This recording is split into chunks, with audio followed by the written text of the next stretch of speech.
everyone, it's Ukeme, and you're welcome to today's episode of Pages Highlights. So, in this episode, I'll be doing a review of How to Be a Nigerian, written by Peter Enahoro. So, there couldn't have been a better time to review this book, as Nigeria has just recently celebrated her 60th year post-independence anniversary, and I was like, why not review a book about Nigeria? How to Be a Nigerian is a hilarious guidebook for Nigerians and foreigners on the conduct, demeanor, mien, carriage, actions, misdoings, misconducts, and misbehaviors of the Nigerian adult. First published in 1966, yet the content of this classic is still as relevant as it was when it was first published. Nigerians have only gone to higher heights in portraying and exhibiting the same traits captured on the pages of this book. It's a really small book, easy to read, just about 88 pages, and it is loaded with anecdotes and refreshing cartoons that just makes you laugh.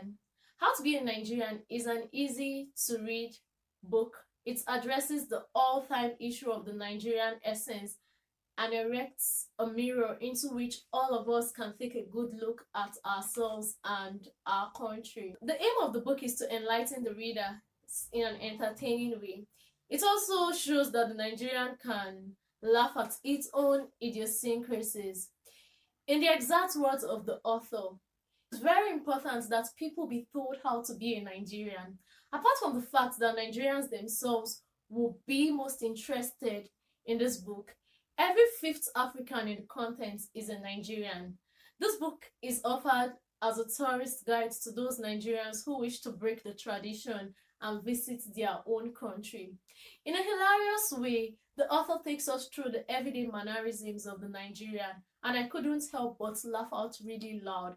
I mean, this book really cracked me up, and the fact that a lot of what he wrote about is still as relevant today as it was almost 40 years ago just makes me feel like, oh, Nigeria is the same and probably nothing really changes. So in one of the funny descriptions of the Nigerian, the author tried to portray the entrepreneurship nature of a Nigerian. An average Nigerian is an entrepreneur. For instance, you find a Nigerian in Ivory Coast selling diamonds to the Ivorians. They run small businesses in Ghana and make a thundering good living selling hand-woven Ghanaian clothes to the Ghanaians. You also find them selling elephant tusks of Congolese elephants to the Congolese. But at home, that is in Nigeria, they are stable and extremely static, and basically the average Nigerian doesn't really explore other parts of Nigeria, and they are static. I mean, the Nigerian person can live in one state for years and never have a sight or feeling of another state, even if it's a neighboring state. But they'll gladly travel, even if it's by road, to Cotonou and gladly tell you they're just returning from their abroad.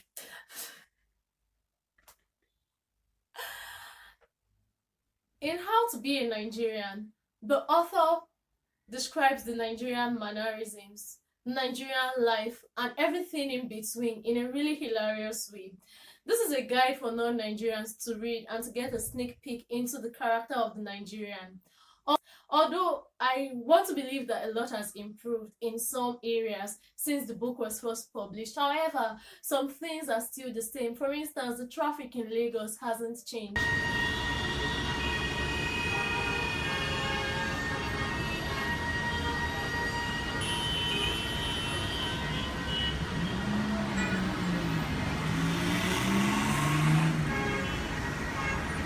And it's very important for non-Nigerians to be able to understand the mannerisms of Nigerians, as this would help them be able to relate with Nigerians in a better way and to understand the culture.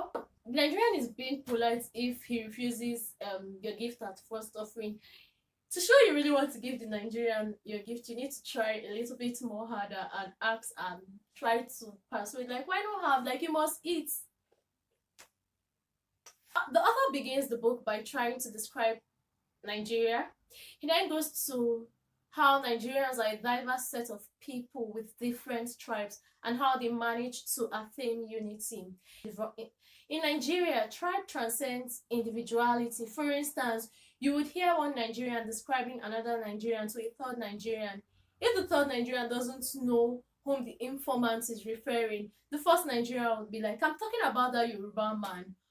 And in Nigeria, all members of the same tribe are brothers, and this has nothing to do with fraternal affiliation. If I'm Igbo, every other Igbo is my brother or sister. Let's talk about the Nigerian etiquette. The richness of the Nigerian etiquette is embedded in the romance of speech. For instance, it is not unusual to have an unexpected guest. So when a Nigerian prepares his meal, it is in excess, and this is done in anticipation of unexpected stomachs. In fact, you're considered greedy or stingy if you prepare a meal for just yourself. He talks about a guide to the Nigerian oratory. The practiced Nigerian orator is verbose, expansive, and repetitive. If there are two ways of making a point, one is short and the other is long, he'll plug for the longer route. Because it is because of the failure of government. Benin or Lagos Road today is in a state of calamity. So, if the road is in a state of anomy, if driving through the roads is engaging in a macabre dance, culpability is that of government. It will be sardonic, it will be lugubrious. In the beginning, God created the universe. Then he created the moon, the stars, and the wild beasts of the forest. On the sixth day, he created the Nigerian, and there was peace. But on the seventh day, while God rested, the Nigerian invented noise. No noise is quite like the Nigerian noise. If you were a good student of noise, you will soon find out that the solid, compelling monotony of Nigerian noise is something exciting and companionable. Right? And after a while, that you really begin to miss this regularized, unabated noise, such as when you are temporarily abroad, for instance. In the words of Kate Harrell, author of Attitude is Everything, humor is seen as a powerful motivator. The more humor and laughter in your life, the less stress you have, which in turn means more positive energy to help you put your attitude into action. And this is what How to Be a Nigerian helps the readers achieve. We can decide to sit and reflect on all that isn't right about Nigeria, the inequalities, the inadequacies, the socio-political problems, the economic problems, the unemployment rate, and the list goes on and on. But then some of those things are beyond our cycle of control and influence as Nigerians, and so there might be little or nothing we can do to change the current state of things. But then in an hilarious way, How to Be a Nigerian actually helps you as a Nigerian to look inward and see how you also contribute your own quota to the Nigerian problem. For instance, we as Nigerians contribute a lot to frustrating the bureaucratic processes in our systems by offering and giving bribes. Like when he actually spoke about how grumbling is a Nigerian thing, like we grumble a lot when we should just do the job that we are paid to do.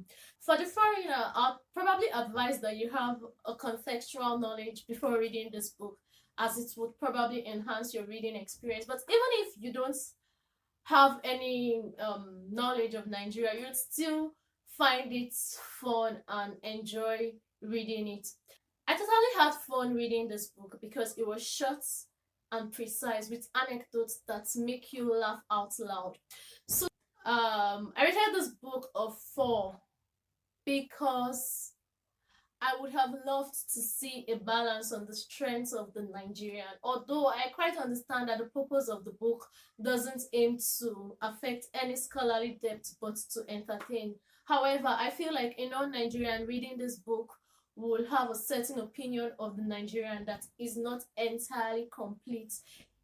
Nigerians are amazing people, resilient and hardworking. And not all Nigerians are dubious. Nigerians are making great strides in various industries, and there are Nigerians all around the world contributing impactfully and making the world a better place. So happy 60th anniversary to Nigerians.